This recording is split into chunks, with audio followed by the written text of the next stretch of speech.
તે આપ સર્વે જાણો છો કોન્સન્ટ્રેશન કોના જેવું હોવું જોઈએ તો આજે પણ કહેવાય છે અર્જુન જેવું હોવું જોઈએ 100 પાઉન્ડ આપે અને કહે કે લ્યો આ ગણી લ્યો તો કેટલા ફોકસ થી આપણે ગણીએ છીએ, કઈ મિસ્ટેક ન થાય, ઓછા ના આવી જાય.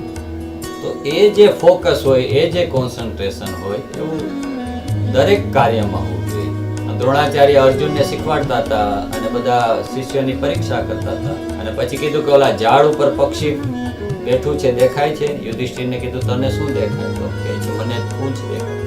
અર્જુનને પૂછવામાં આવ્યું અર્જુન તને શું દેખાય છે? તો અર્જુનજીએ દ્રોણાચાર્યને જવાબ આપેલો કે મને માત્ર એની આંખ દેખાય છે.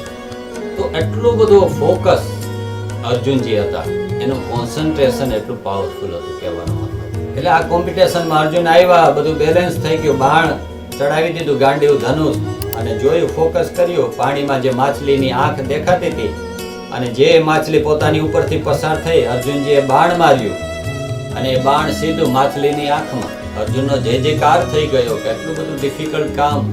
દ્રુપદ રાજા બહુ રાજી થઈ ગયા અને એના મનમાં એવી સાંત્વના થઈ કે હવે મારો જે દુશ્મન એટલે કે દ્રોણાચાર્ય એનાથી પણ ચડે એવો ધનુર્ધર કે મને પ્રાપ્ત થઈ ગયો છે. તો આ સ્વયંવર આપણને બધાને ખબર છે કે પણ સ્વયંવર શું કામ હતો એનું રહસ્ય આ છે.